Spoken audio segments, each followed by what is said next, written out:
हमने देखा अच्छी स्थिति में विद्युत क्षेत्र की तीव्रता। मैंने आपको बताया कि 5 नंबर का आने के चांस रहता है, सेम चांस इसका भी होता है।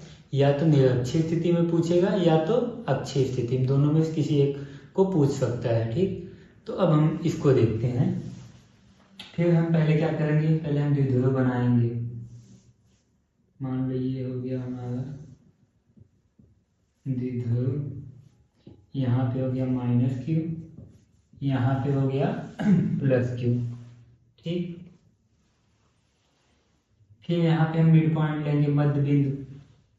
और अब की बार निरक्षीय स्थिति में निकालना है, यानी इसके एक्सियल में नहीं, अक्ष पे नहीं, या तो ऊपर या तो नीचे। ठीक, तो मान लो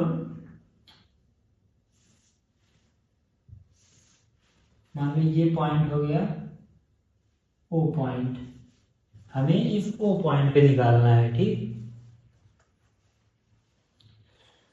और ये जो इसके बीच की दूरी है,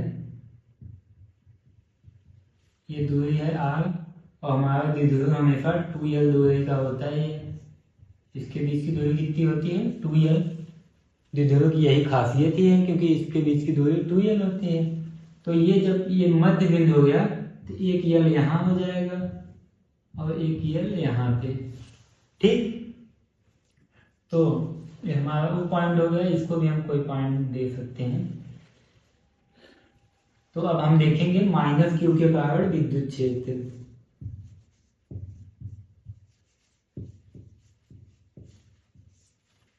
के कारण विद्युत क्षेत्र,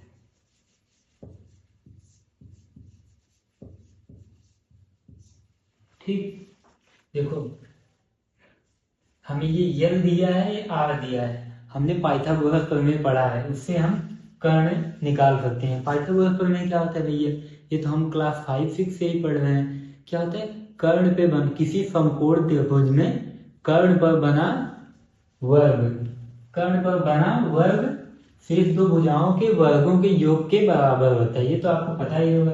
तो हमें ये कर्ण का वर्ग निकालना है।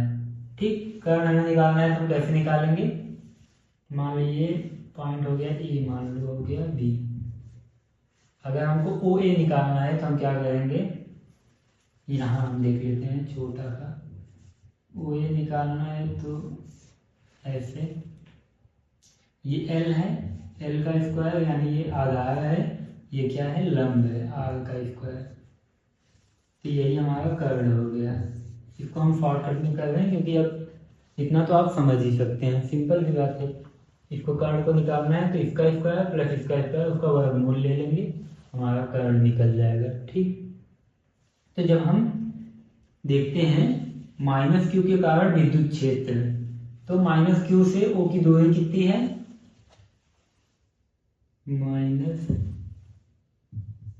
-q से O तक की दूरी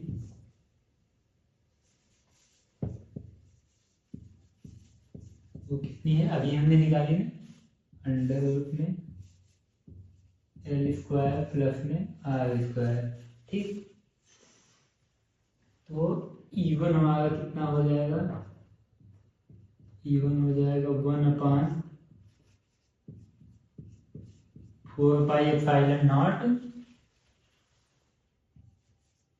Q/, हमने पहले भी बताया कि माइनस के साथ नहीं लेंगे, क्योंकि हमें केवल वैल्यू लेनी होती है, केवल उसका मान लेना होता है, न कि उसका चिन्ह लेना होता है। ठीक, दूरी का क्या हो गया, √ में L² प्लस में R²। ये हमारा विद्युत क्षेत्र का फार्मूला होता है, तो उस पर हमने रख दिए। ये हमारा हो गया इक्वेशन नंबर 1। अब हम देखेंगे +q के कारण विद्युत क्षेत्र।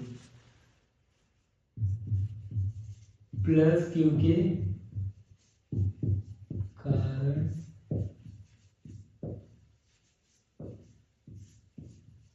विद्युत क्षेत्र।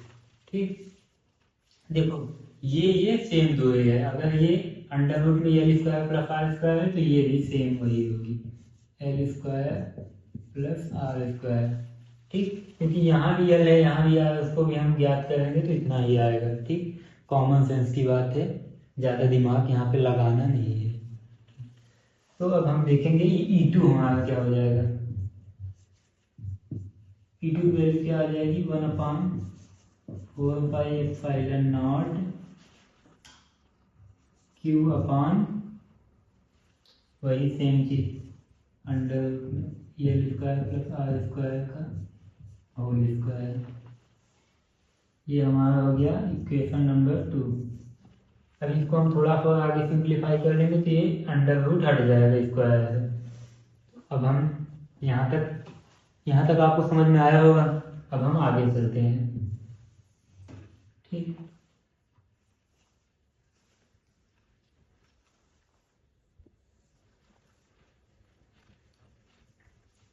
तो अब हम आगे चलते हैं। देखो E1 की वैल्यू भी सेम है, E2 की वैल्यू भी सेम है, ठीक। देखो कोई डिफरेंस नहीं है। इसको हम ऐसे लिख सकते हैं, E1 इक्वल टू E2, दोनों सेम है। सेम कितना है, 1/4 pi epsilon not Q by L square plus में आर स्क्वायर। अंडर रूट कहाँ गया भैया, जब इसका हम होल स्क्वायर करेंगे तो अंडर रूट हट जाएगा, ठीक। ये हो गया। मान लो हम E1 इक्वल टू E2 है, इसको हम कोई एक वैल्यू मान लेते हैं, ठीक। E1 इक्वल टू E2 को हम मान लो x मान लेते हैं, ठीक। अब एक चीज हम देखेंगे, ब्लैक मार्कर। देखो -Q के कारण जो यहाँ इस पॉइंट में विद्युत क्षेत्र होगा उसकी दिशा इधर होगी -Q के तरफ, और +Q के कारण जो विद्युत क्षेत्र होगा इसकी दिशा इधर होगी, क्योंकि प्लस चार्ज से हमेशा उसके विपरीत दिशा होती है और माइनस चार्ज से हमेशा उसकी तरफ दिशा होती है, ठीक, विद्युत क्षेत्र की दिशा। अब मान लो इसको हम मान लेते हैं 2 थीटा, इस एंगल को हम मान लेते हैं 2 थीटा। तो जब, और ये इसके पैरेलल हम एक लाइन खींच देते हैं। अगर इसके पैरेलल एक लाइन खींचेंगे हम, थोड़ा सा हम बाहर लिख देते हैं। मान लो इसको हमने मान लिया 2 थीटा, इस एंगल को, और जब यहाँ पे इसके पैरेलल एक लाइन खींच देंगे, ये आधा आधा कट गया तो ये कितना हो जाएगा, थीटा। और जब ये थीटा हो जाएगा तो ये भी थीटा हो जाएगा, ये थीटा हो जाएगा तो ये भी थीटा। ये ऐसा क्यों होगा, क्योंकि इसमें दो चीजें, एक तो एकांतर कोण है, ये भी आपने 6-7 में पढ़ा होगा। आज के डेरिवेशन में आपने एक चीज नोटिस किया, 6-7 की चीजें ज्यादा आ रही है, यानी बेसिक इतना तो आपको पता ही होगा, नहीं पता है तो जान लीजिए, ठीक। एकांतर कोण है इसलिए, यानी ये यहाँ पे ये समांतर रेखा है इसके, और एक इसको तिर्यक रेखा काट रही है, इसलिए ये एंगल इक्वल टू है। अगर आपने 6-7 में नहीं ध्यान दिया था तो इसको केवल ऐसे सुन लीजिए, समझ लीजिए, ठीक। तो अब हम आगे चलते हैं। देखो विद्युत क्षेत्र की एक दिशा इधर है, -Q के कारण इधर है और +Q के कारण इधर, तो इसका हम परिणामी देखेंगे, परिणामी विद्युत क्षेत्र, परिणामी विद्युत क्षेत्र,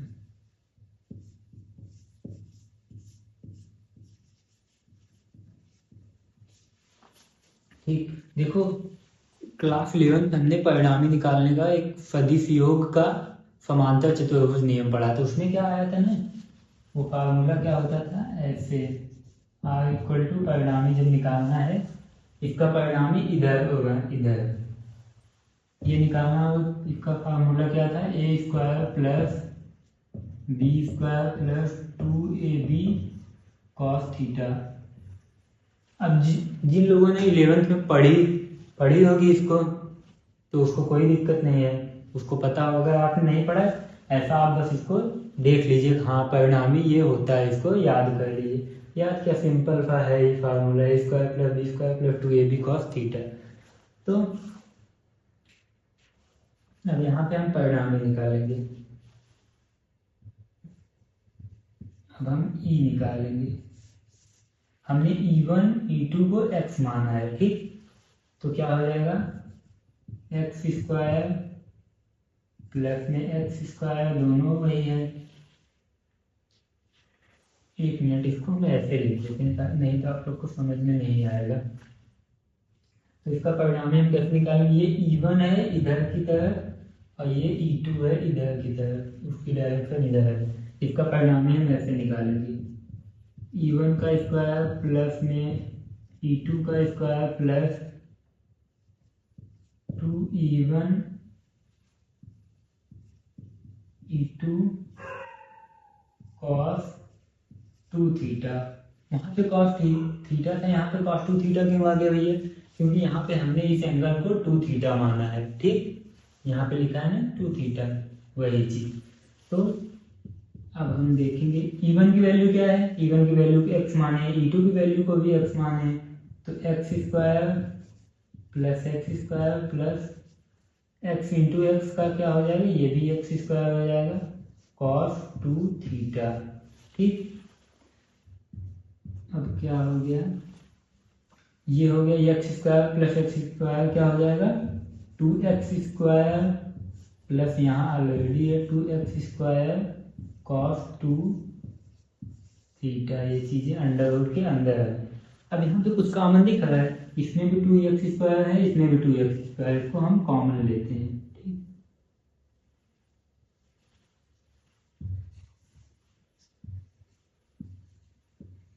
2x स्क्वायर हम कॉमन लेते हैं, क्या हो जाएगा 1 प्लस सॉरी 2x स्क्वायर जो हम कॉमन लेंगे तो यहाँ 1 बचेगा, यहाँ पे क्या बचेगा cos 2 थीटा। सिंपल सिंपल चीजें हैं, बस एक एक स्टेप समझते रहिए। अगर आपने कोई सा भी स्टेप मिस किया तो समझने में बहुत ज़्यादा दिक्कत हो जाएगी। ठीक, तो अब हम आगे चलते हैं। 2x स्क्वायर यहाँ पे 1 प्लस cos 2 थीटा का फार्मूला क्या होता है, इसको भी हम यहाँ देख लेते हैं। इसके वैसे 3 फार्मूले होते हैं, लेकिन इसका जिसका हम इस्तेमाल यहाँ पे करेंगे वो क्या होता है, 2 cos स्क्वायर थीटा माइनस 1। ठीक, इस वाले फार्मूले का हम यहाँ इस्तेमाल करने वाले हैं। ठीक, तो यहाँ पे हम रख देते हैं 2 cos स्क्वायर थीटा माइनस 1। ये 1 से ये 1 कट गया। ठीक, क्योंकि ये प्लस है, ये माइनस, कट गया या घट गया, दोनों चीजें हैं। अब अंडर रूट में क्या बचा, यहाँ पे 2x स्क्वायर है, यहाँ पे 2 cos स्क्वायर थीटा है, तो इसका आपस में गुणा हो जाएगा, क्या हो जाएगा, देख लेता है एक मिनट, यहाँ पे दिखाई देगा नहीं, अभी तो आ रहा है कैमरे में। ये हो गया कितना, 4x square cos square theta. ठीक, यहाँ तक समझ में आया, हम इसको और आगे यहाँ तक ले लेते हैं। तो अब हम इसको अंडर रूट से जब बाहर लाएंगे, 4 का क्या हो जाएगा, 2 हो जाएगा, और एक्स स्क्वायर का x हो जाएगा, cos स्क्वायर थीटा का cos थीटा हो जाएगा। ठीक, अंडर रूट से बाहर इतनी चीजें आई है। ये किसकी वैल्यू है, परिणामी विद्युत क्षेत्र E की वैल्यू है। ठीक, अब देखो 2 इंटू एक्स की वैल्यू क्या है, x की वैल्यू देखो E1 equal to E2 equal to x हम माने थे, और E1 E2 की वैल्यू क्या है, 1/4πε0 Q अपान L square plus R square. इसको हम यहाँ पुट कर देते हैं, यानी x की वैल्यू ये हो गई। इसको हम यहाँ पुट कर दें, कितना हो जाएगा, 1/4πε0 Q अपान में L square plus R square into cos theta है। अब कॉस थीटा की वैल्यू हम यहाँ से निकालेंगे। ठीक, कॉस थीटा बराबर क्या होता है भैया, कॉस थीटा बराबर होता है आधार बटे कर्ण। ठीक, तो यहाँ पे आधार कितना है, एक मिनट,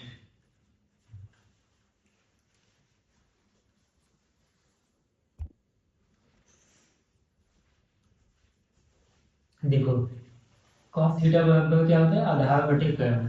आधार यहाँ पे क्या है, एल। ये cos थीटा है, ये थीटा है ना। यहाँ पे आधार क्या है, एल। और कर्ण क्या है, कर्ण की वैल्यू यही थी, जो ये है, ये मतलब ये वाली चीज, दोनों चीजें सेम ही है। कर्ण की वैल्यू थी अंडर रूट में एल स्क्वायर प्लस में आर स्क्वायर। तो हम यहाँ पे रख देंगे 2 into 1/4 pi epsilon naught, 1/4 pi epsilon not Q by L square plus में R square into cos theta की वैल्यू क्या हम निकाले हैं, ये कॉस थीटा की वैल्यू, इसको हम थोड़ा सा हाईलाइट कर देते हैं पता चले। कॉस थीटा की वैल्यू हम ये निकाले हैं, एल अपॉन अंडर रूट में L square plus R square. ठीक, इसको हम और ज़्यादा सॉल्व करते हैं, 2 into 1/4 pi epsilon not Q upon, देखो यहाँ पे L square plus R square कोष्टक में इसकी पावर 1 है, जहाँ पे कुछ नहीं होता वहाँ पे 1 होता है, ये इसकी पावर 1 है। और ये जो अंडर रूट है, अगर अंडर रूट को हम हटाएंगे, मान लो हम एक जगह थोड़ा सा यहाँ देख लेते हैं, नहीं जाने दो। अंडर रूट का मतलब क्या होता है, पावर 1/2।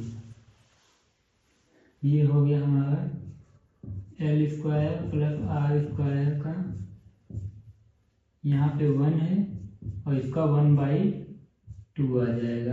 1/2 क्यों भैया, क्योंकि मान लो अंडर रूट, इसको हम पहले लिख देते हैं फिर मिटा देंगे, आर स्क्वायर, इसको हम ऐसे भी लिख सकते हैं, L square plus R square की पावर 1/2, अंडर रूट को पावर 1/2 लिख सकते हैं। ठीक, इसलिए हमने ऐसा लिख दिया वहाँ पे।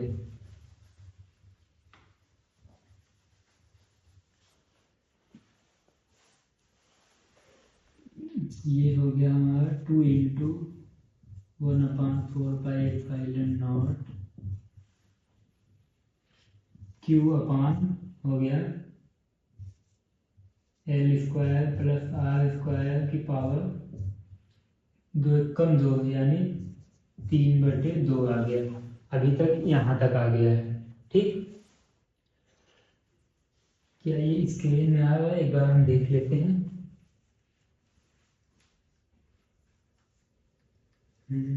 हाँ तो जाएगा।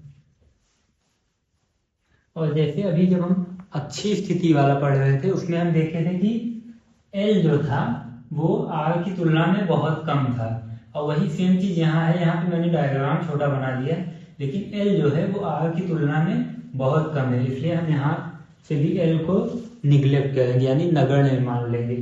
तो यहाँ L plus R square equal to को हम डायरेक्ट क्या लिख सकते हैं, आर स्क्वायर। जब आप एग्जाम में लिखेंगे आप दिखा देना, जैसे मैंने अभी अच्छी स्थिति वाले में दिखाया था, यहाँ पे जगह कम है इसलिए मैं डायरेक्ट लिख दे रहा हूँ। इक्वल टू क्या हो जाएगा, 1/4 पाई एप्सिलॉन नॉट 2q, और यहाँ से एल ऊपर था उसको हमने छोड़ दिया सर, यहाँ पे नहीं लिखे। यहाँ हो गया 2ql अपान में 2ql। एक मिनट हम और जगह मिटा लेते हैं, यहाँ पे दिक्कत होगी, आपको समझने में भी दिक्कत होगी। ठीक, तो यहाँ तक समझ में आया होगा आपको। हम इस चीज को मिटा देते हैं, ये मैंने रेफरेंस बताया था आपको कि वहाँ पे कैसे चेंजेस आ रहे थे।